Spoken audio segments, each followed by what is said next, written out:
I would like to request Professor Rajan Gurakkal to make his presentation. Professor Gurakkal, please. Good morning, all of you. Respected Chair, Dr. Indubanga, dear fellow speakers, Dr. Srimali and Dr. Nadeem Razvi, distinguished historians like Professor Thapar, and dear delegates. Professor Irfan Habib, in his insightful inaugural lecture, made the historical meaning, context, and implications of Indian civilization very clear. As you know, strictly speaking, Indian civilization, like Indian philosophy, is a generic expression and a nation-centric abstraction. As regards my lecture, Archaeological Perception of Cultures in Indian Civilization, it is important to recapitulate what civilization means and how it differs from culture. Let me invite your attention to the fact that civilization is not a word, but a term that has no synonyms. A term signifies a concept, and civilization as a term signifies the concept of an accomplished stage of socio-economic progress, as Professor Habib said, culminating in the formation of the state, a rise of urbanity, high literacy, intellectual growth, improved technology, and composite culture, material as well as non-material. Similarly, culture is a term that signifies a refined state of values and vision of life expressed through food habits, religious faiths, rites, rituals, functions, festivals, clothing, language, literature, music, dance, and other art forms, etc. Civilization is the visually manifest physical development, while culture is embedded in the physical. In other words, civilization is tangible and culture is intangible. Further, culture is smaller than a civilization and can be transmitted through language. These attributes of the two are well accepted universally. Nevertheless, both the terms civilization and culture have been in use as words too. Word meanings are contextual and often metaphorical. Therefore, they have synonyms bereft of any permanent meaning independent of the context. As words, civilization and culture mean more or less the same today, besides various other things, right or wrong.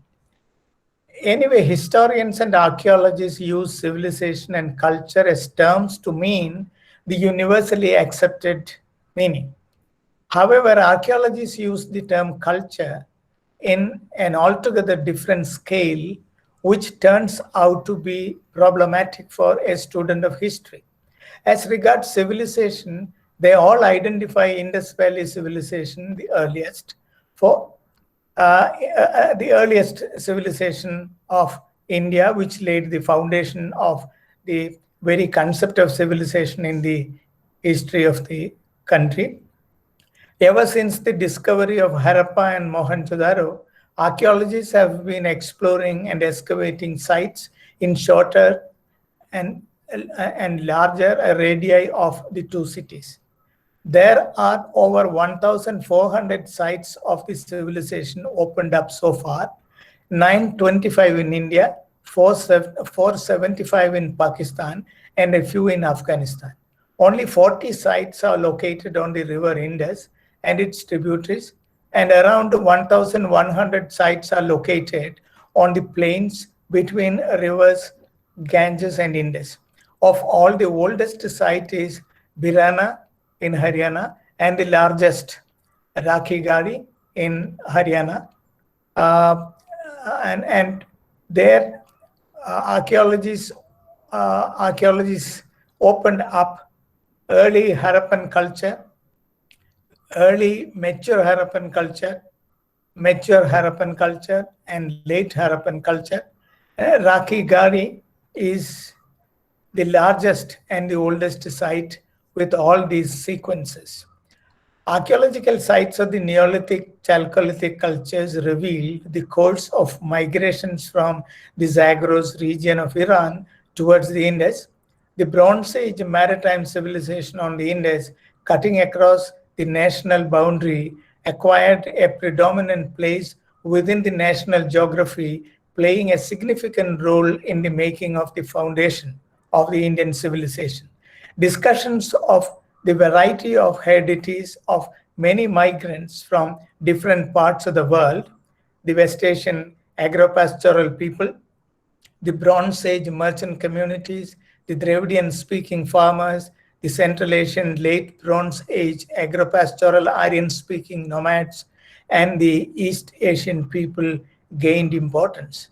The historical making of the Indian civilization of such a composite culture comprising multiple traditions, rituals, thoughts, the rise of Sanskrit language and knowledge systems, and so on, began to acquire scholarly attention. Studies of colonial philologies and Indologies brought the discussion of the Vedic civilization to the fore, or the colonial philologies, Indologies discussions got put forward much more significantly by the independent Indian scholars. Indian scholars ignored the characterization of Vedic civilization as a late Bronze Age agro-pastoral culture. They disputed the thesis of migration, the invasive or otherwise, of the Aryan-speaking people. Archaeological studies in independent India could not shed much light on the Aryan-speaking people and their culture, but largely believed it to be of the late Bronze Age and early Iron Age, in spite of all other claims by the Indologies, philologies, and so on, to have existed between the end of the Indus Valley civilization and the central Gangetic civilization. The composite culture of Indian civilization and its multiple heredities were largely forgotten. Archaeologists, unable to encounter their data heterogeneity, are methodologically constrained to classification as a strategy. Classification of archaeological remains depended on identification of site-specific types of artifacts. Typology became integral to the technical language of archaeologists. Site-specific typology of artifacts led to its reduction to site-specific culture. Archaeologists proliferated typologies of locally specific artifacts as well as individual cultures. I think that this practice of archaeologists, to a great extent, owed to the distraction of even historians' attention from the historical processes of the making of the composite culture. Certainly, great historians like Professor Thapar and R. Sharma, in spite of these limiting factors, brought about a lot of clarity about the emergence of settlements and then their developments and so on, overlooking the rigid or narrow kind of cultural identity or local cultural silos built by the archaeologists' classification. Archaeologists have identified a large number of cultures. It's not anything special to archaeologists in India, archaeologists even abroad. Now, this practice of classifying type-specific artifacts and then calling that site by the place name as a prefix of culture. For example, Oral Steen seems to have articulated this much more prominently with the Morasi Gundai in Kandahar, province of Afghanistan, or Helmand and Mundigak, all roughly belonging to 3000 BCE. And then the Nal, Kulli, and Kodiji in Pakistan. So we have a large number of sites belonging actually to the agro-pastoral or agrarian Chalcolithic cultures, showing its systematic growth to the urban phase. Not that all these sites became centers of exchange and so on, but through contacts, exchange of ideas, circulation of goods, and so on, some of them also with the support of the economic base of the locality heralded the phase of urban urban features. But with Orlstein's tagging of Nal and Kulli with the culture as qualification, Nal culture, Kulli culture, and Kodiji culture, and so on. And then we see the practice continuing along with the excavations conducted by several archaeologists. So between Mundigak and Alangirpur in UP, we have a large number of sites looking more or less of the same material culture with varying degrees of intensity, but largely Chalcolithic cultures of the pastoral as well as the agrarian type.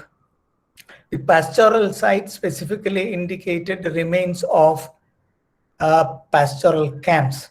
Others are all agrarian villages, and then the exchange centers, which were specifically cities and urban centers. However, each archaeologist who excavated a site discovered a new culture there and made it known after the place. Orlstein's discovery of Nal, Kulli cultures happened to be followed. That the description or the report constituted a new language of typology, new language of culture names. Even after technically identifying the pottery and other artifacts there, quite similar to those of the Indus Valley cities, Orlstein preferred to identify Nal culture and Kulli culture separate. There are site-type artifacts like globular beakers, small flasks, tall vases, cups, dishes, and large storage jars. Both pottery and then the cultural marks, like figures of Zebu bull, women, and then the various designs. Now, all these were there, but what about the technology of pottery? There is no discussion about that very much in order to identify the culture as a silo in terms of material culture. So clay figures of Cebu bulls, of women, and then various geometrical patterns and so on, of course, indicate culture, because a culture would certainly include such marks. But what about the overarching material culture, which remained the same across the cultures? And at some point of time, subsequent excavators even thought that it should be called Kulli Nal culture. They did not find the need for differentiating Nal culture from the Kulli culture. What we find is a pre-Harappan phase of the Chalcolithic culture, and sometimes in Kulli as well as Nal, the remains going further back. But we find at some stage contacts making the culture totally different. And ever since the inception of Bronze Age civilization, contacts were so intense that all these Chalcolithic cultures seem to have got integrated. And They all got people from various places, and always migrations were on. And there was actually no specific local site with local people, but they were all subjected to migration. But archaeologists ignored the possibility of the spread of technology, the spread of style, the spread of artifact designs, all these.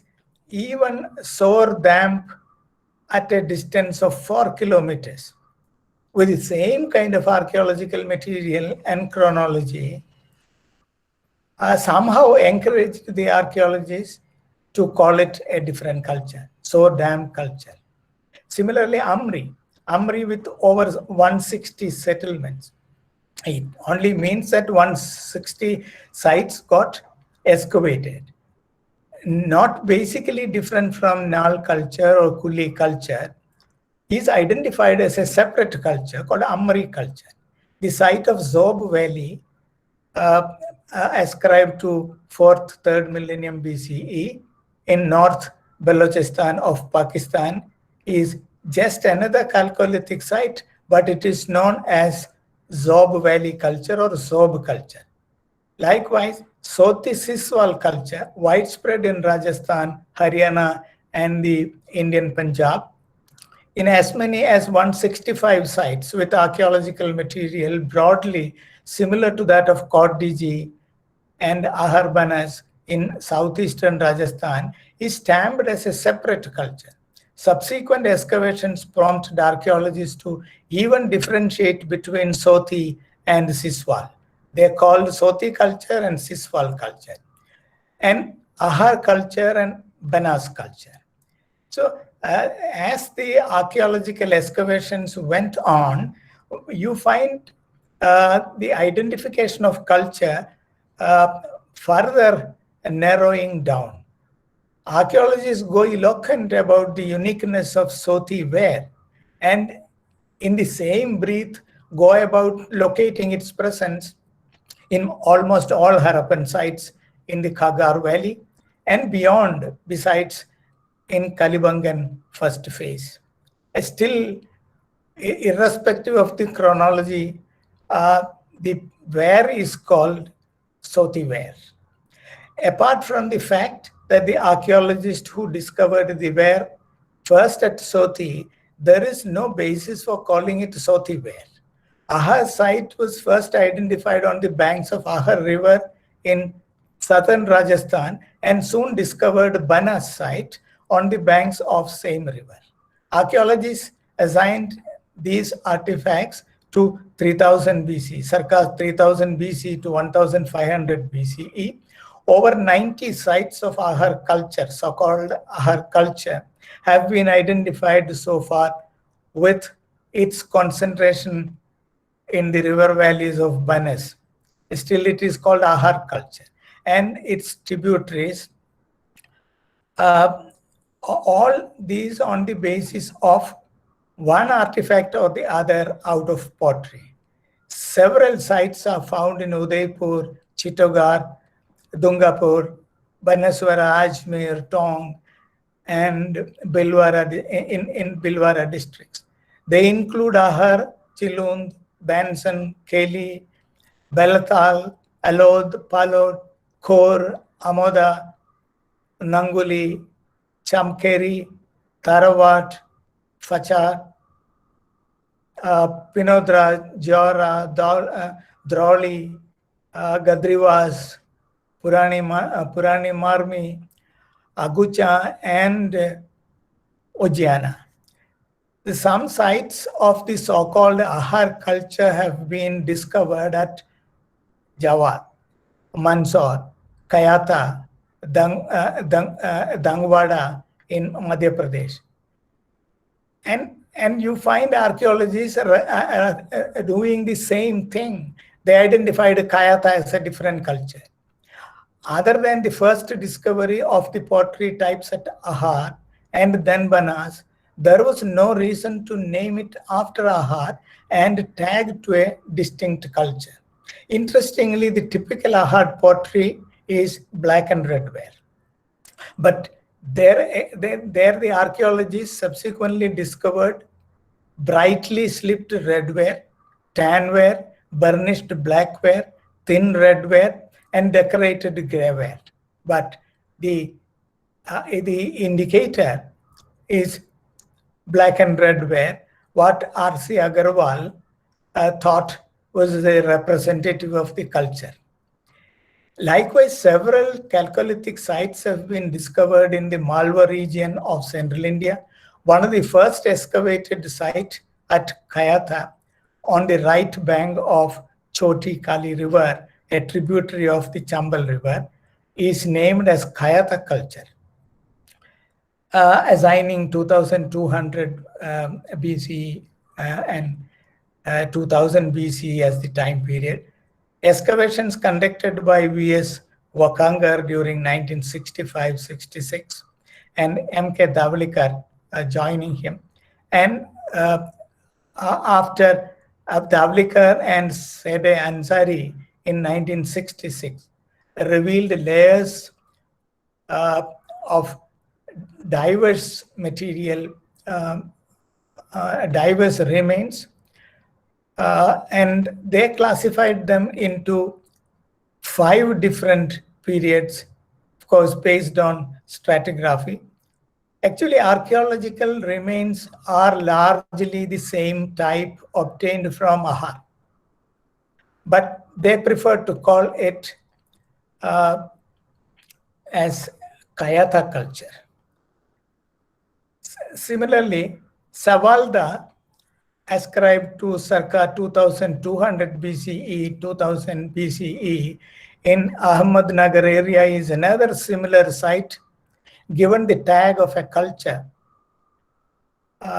Others in the set of Chalcolithic agripastoral sites named in the similar way are the Malwa culture, assigned to circa 2000 and circa 1300 BCE in central India and parts of Maharashtra in the Deccan Peninsula. Then Daimabad, Inangon, Kayatha, Nagda, Vidisha, Eran, Mandsaur, and Navdatoli near Maheshwar are all identified as sites of Malwa culture. Forgetting the fact that already Kayatha culture was identified and already Savalda was identified as a new culture, and before that various other Chalcolithic sites had acquired local specific culture tags. Now came Jorv circa 1400 BCE to 700 BCE, a Chalcolithic site of Maharashtra that reached north into the Malwa region of Madhya Pradesh, got tagged with culture. It came to be known as Jorv culture. Over 200 settlements ranging from several large and medium-sized farming villages to many small villages, as well as temporary and seasonal camps of pastoralists, have been tagged with what is called Jorv culture, mainly on the basis of the site type red and orange pottery with black painted geometrical designs. The largest settlement is Daimabad, which had a mud fortification as well as an elliptical temple with fire pits, an elliptical cult site. But the report says temple. Other than Jorv and Daimabad, Inangon, Prakashe, Navdatoli, and Waki near Pune were the main sites. Some settlements show evidence of planning in the layout of rectangular houses and streets or lanes.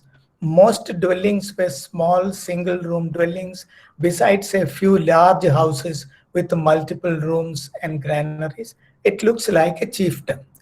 Agriculture, the same as Malwa sites, included wheat, barley, and legumes, but with addition of a few types of millet.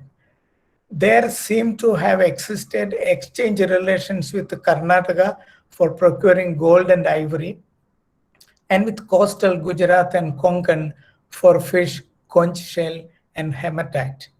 The dead were typically buried with the feet cut off and buried in urns, which were placed under house floors or courtyards. Most of these sites showed signs of decline around 1000 BCE, possibly due to famine or drought, according to the archaeologists, and signs of abandonment around 700 BCE. Similarly, sites of Ganeshwar and Jodhpura, located near the copper mines of Sikar Junjunu area of the K3 copper mine, K3 copper belt in Rajasthan, got identified as Ganeshwar Jodhpura culture, ascribed to circa 2500-2000 BCE, with over 80 other sites currently identified, but they all follow the typical type-specific artifact name, artifact as the indicator, and as it was attached first to Ganeshwar and Jodhpura, the culture acquired the place name of the sites, and they are all called Ganeshwar and Jodhpura without any rationale for identifying them as Ganeshwar Jodhpura. The cemetery etch of Harappa acquired a totally different kind of approach, and we find archaeologists with much more seriousness taking certain features of cemetery etch of Harappa and with a lot of reservation identified them with some distinction. But being at the heart of the Harappan site, they were not quite articulate about the cultural difference. And it's quite interesting. When the site is in the interior, now then it is easy for them to identify it as a local culture with the place name. But when it is right in the Harappan site itself, the pottery difference or various other differences do not compel them to identify it as a separate culture. But somehow it acquired the status of a new culture meaningfully, I think. Although belonged to the Bronze Age culture, it indicated some kind of coexistence of a different group belonging to the Bronze Age culture, but different in various aspects. One doesn't know whether they spoke an altogether different language even, but the face was identified as belonging to the late Harappan around 1900 BCE and 1300 BCE. Archaeologists identified it as a regional version of the late Harappan civilization.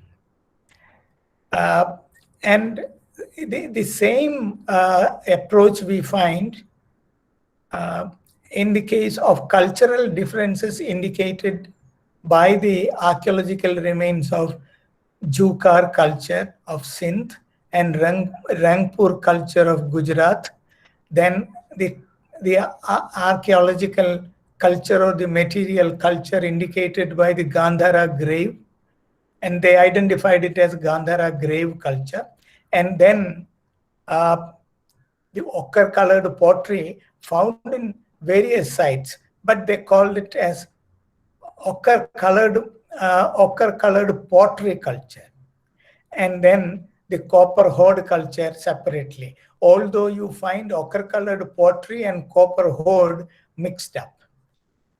And what I'm trying to point out is that archaeologists are not very much influenced by the processes of contacts, relations, and circulation of style of artifacts, and even practices embedded in the material, as one would mean by material culture, or it's culture in the sense there is a technological practice which is embedded in the pottery. As we read culture in terms of designs and paints and so on, decoratives and so on, I would say that technology also should be understood as an indicator of culture, which is more sustainable and would be reducing obfuscating classification.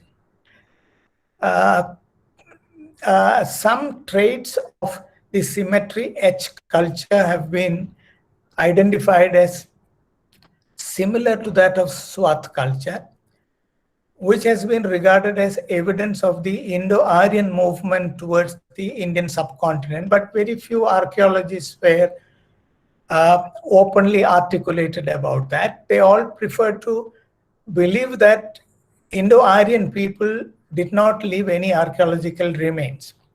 And also they ignored the anthropological possibility of people belonging to different cultures coexisting using an altogether different language. According to Asko Parpola, the symmetry etch culture represents perhaps the first wave of Indo-Aryan migration from as early as 1900 BCE, which was followed by a migration to the Punjab around 1700 BC and continued the process of migration till 1400 BCE.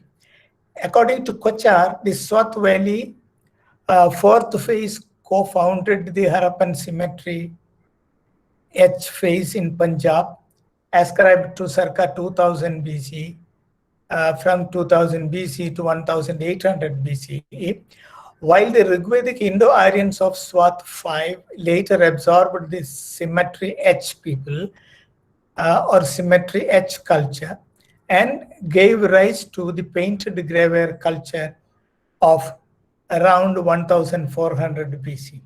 According to Knoyer, the symmetry etch culture reflects a change only in the focus of settlement organization, which was the pattern of the earlier Harappan phase, and not any cultural discontinuity, urban decay, invading aliens, or site abandonment, contrary to what others suggested in the past.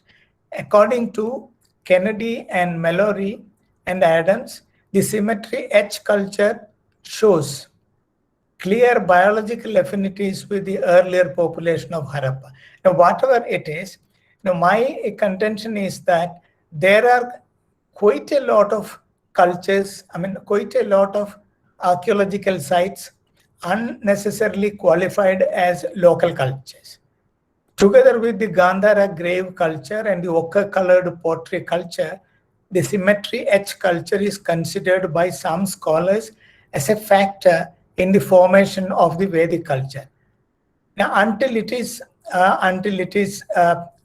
well established, we cannot be sure about that, because historians like Professor Thapar, who dealt with this material extensively, has not asserted about this. So students like me are waiting for a clear kind of interpretation about this. The use of cremation of human remains and the storing of bones in painted urn burials certainly distinguished the culture from the Chalcolithic cultures found elsewhere.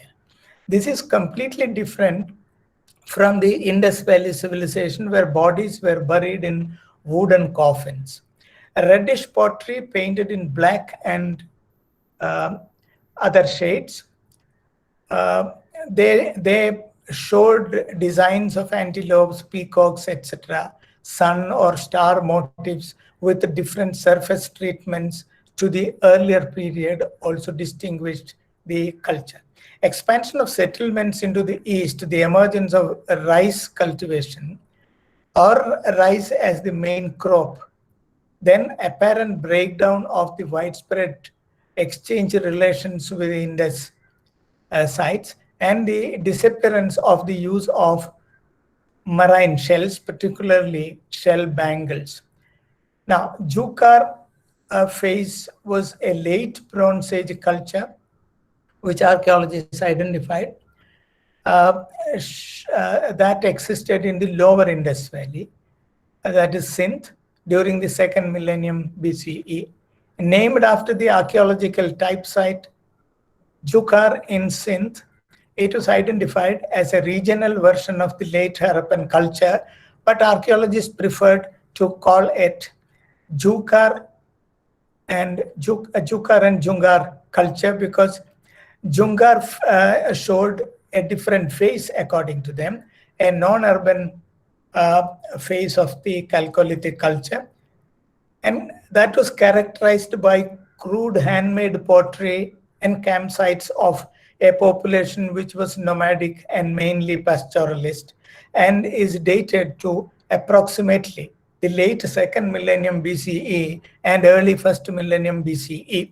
But Jukar did not indicate this, and you have a very clear indication of the pastoral culture and the remains showing those of campsites. And then I do not know why there is a mixing up of the two and calling it a single culture, Jukar and Jungar culture. Rangpur culture, similarly, on Saurashtra Peninsula in Gujarat, lies on the tip between the Gulf of Khambat and Gulf of Kutch. It belongs to the period of the Indus Valley civilization and lies to the north of the larger site of Lothal. Trial diggings were conducted by Archaeological Survey of India during 1931 itself, and then it continued first by M.S. Watts and later Courier in 1939, Dixit in 1947, and S.R. Rao in 1953-56. It showed relics of both Harappan and late Harappan. Transitional phase of Harappa and the period 3, the lustrous redware, that became quite typical, but you don't find the archaeologists finding any new culture over there. The Gandhara grave culture, similarly, it's also called Swat Valley culture, and some archaeologists already pointed out its difference when they discussed cemetery etch culture.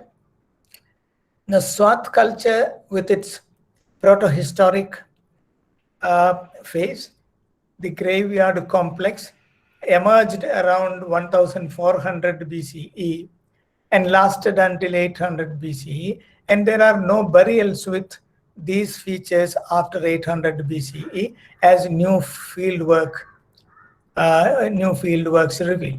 It is found basically in middle Swat River course, even though earlier researchers considered it to be expanded to the valley of Dir, Kunar, Chitral, and Peshawar. It has been regarded as a token of the Indo-Aryan migration, but has also been explained by local cultural continuity. Now, wherever you find the possibility of associating with the Indo-Aryan, we find some kind of withdrawal by the archaeologists. I do not know whether it is inadvertent or some act happened consciously.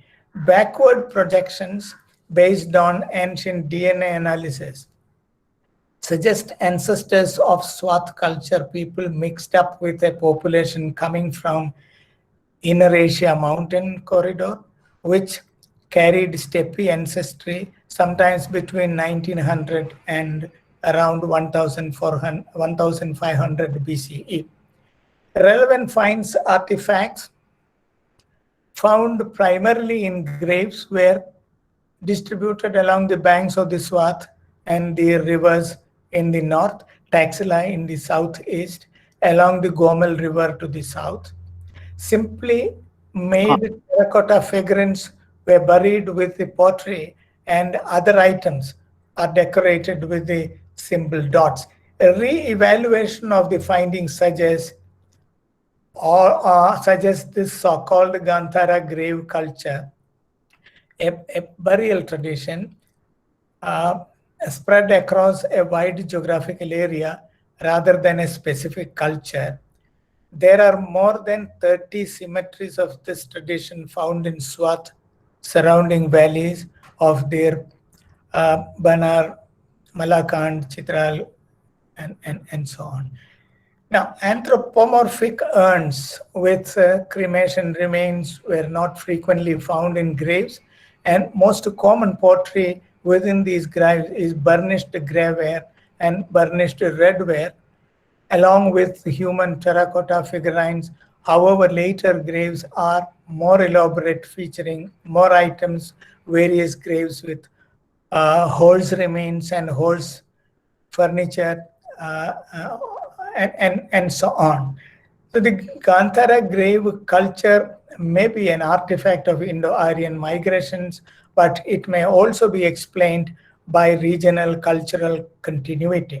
But as the archaeologists of the earlier phase identified black and red ware as important, uh, the black and red ware got rather disconnected with this, and then they started identifying burnished grayware and burnished redware as typical of the site. Anyway, I'm not going into further detail. Same is the case with ochre colored pottery and copper hoard culture. The cultural difference is there, but we don't find serious interpretations of the cultural implications of the material culture difference. Now, what do all these indicate? On the one side, we have some cultural difference, certainly explicit in the archaeological remains, and then largely no serious difference, no significant difference, but the archaeological material on the basis of site-based type got balkanized into multiple cultures, although they all belong to either the Chalcolithic agriculture or agro-pastoral culture. All this gives an overall picture of extensive human habitation of interactive coexistence, circulation of goods from far-off places, long-distance migrations, cultural changes, decline of civilization, technological transformation, social changes, and formation of composite cultures. Chairperson, can I take 5 more minutes?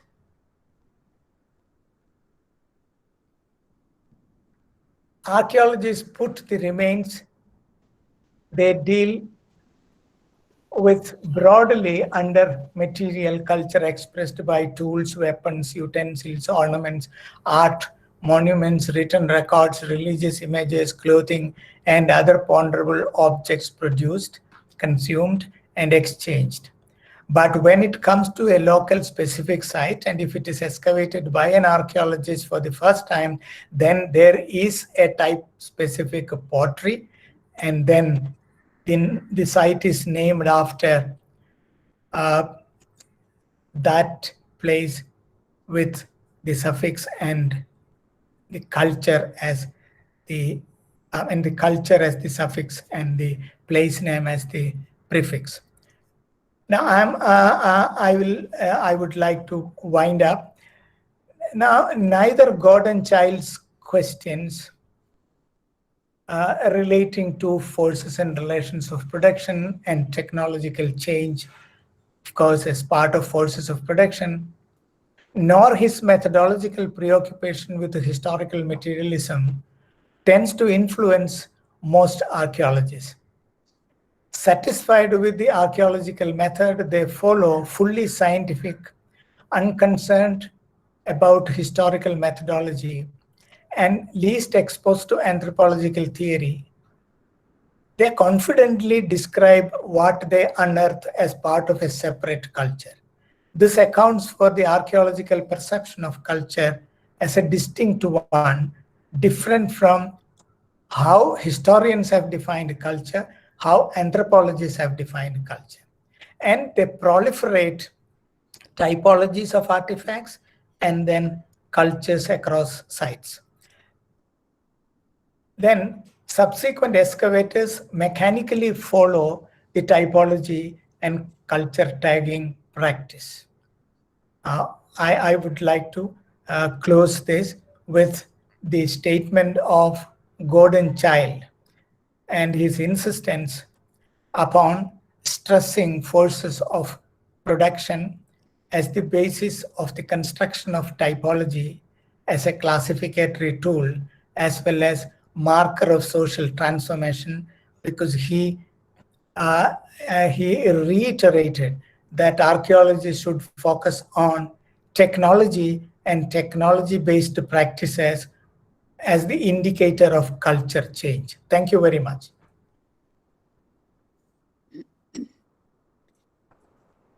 Well, where am I?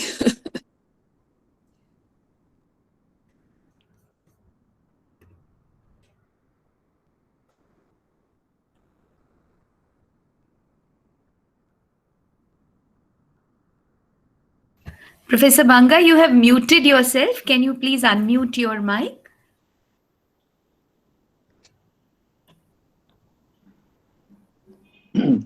I think she is also exited, so she needs to enter first and then speak. She's not there. Okay. Yeah. So maybe Maha, you could take over. No, ma'am has come back. Okay. Professor Banga, you need to unmute yourself. Okay, here I am. Yes, audible. Yeah. Well, what procedure would you like to follow? Would you like to take questions now or at the end?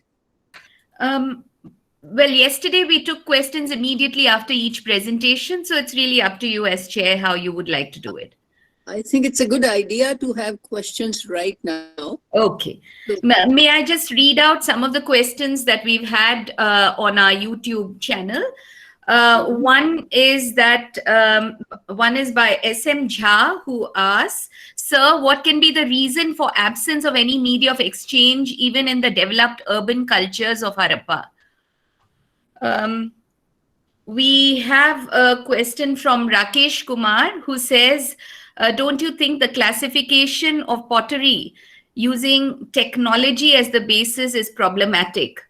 Because doing experimental archaeology with modern technology and then classifying it as is problematic methodologically."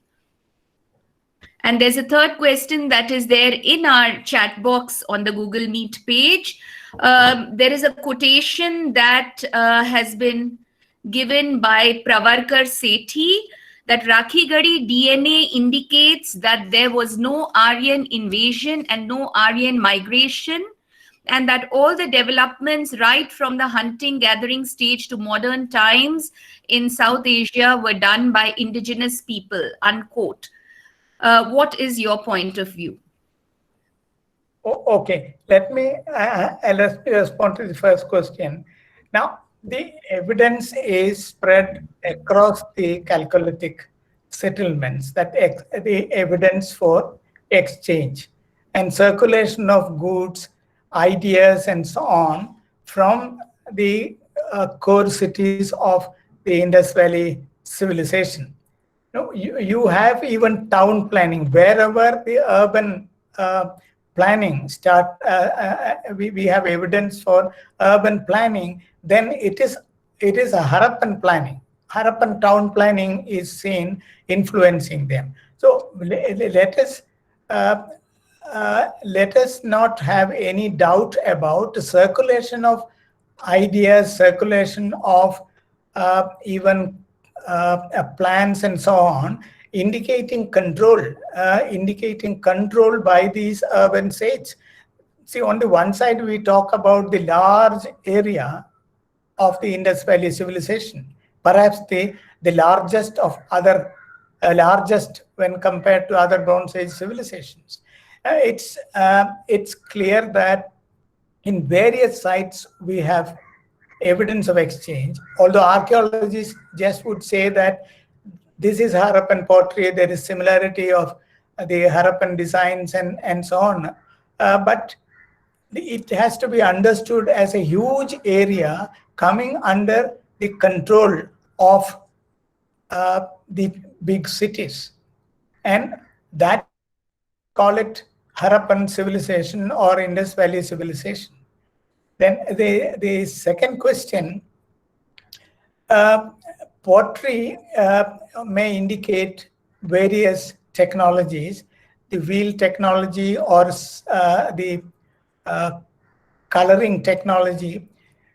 Now, when archaeologists identify pottery, a pottery type, then they talk about the pottery specific to the site and as typical of a culture. Whose culture are you talking about? You have enormous quantity of coarseware there and various other pottery. So this sophisticated pottery might have been used by whom? And you find the same pottery at various sites indicating the same level of material culture. Now, what Gordon Child is trying to put across is that there should be a clear rupture in the technology, and then you can talk about a new culture over there. Now, it is difficult to differentiate the technologies when you have sophisticated pottery and running across sites. But a history student like me would expect from the archaeologists focus on the people. Who are the people you're talking about? There just cannot be people using in a very democratic way all these levels of technology. You find lot of coarseware and ordinary ware and slipped ware, fine ware, and very distinct kind in the site. Why don't you think about the user groups or ask the question, who might have used the sophisticated urban kind of pottery or pottery of the mature Harappan? You see, when you find that pottery in the mature phase, they call the Harappan mature phase in a Chalcolithic site, it's clearly an indication of a lot of people gathering there. It's a city, it's an urban center. Lot of people, ideas, and their own personal possessions would go there. And that's the reason why you find a mixed kind of pottery. But archaeologists would immediately presume local people there, and then local people's development, whatever. That's not the case. Pottery as an artifact, and then the technology, and then the various ornamentation, painting styles, etc., circulated.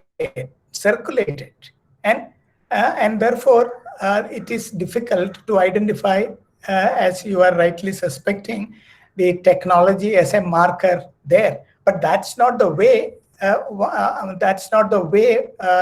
Gordon Child expected us to take technology as the basis of culture indicator. It is a point of rupture, and then the emergence of a new technology, altogether different technology. You have fast wheel and then thin, fine ware.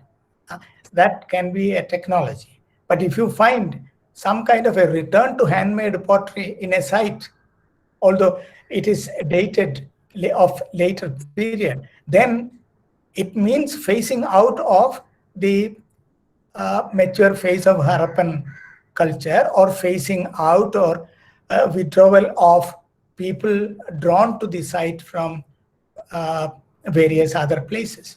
Then the last question, I don't want to go into it, as I already indicated earlier. Great historians are quite wiser and learned than a humble student myself.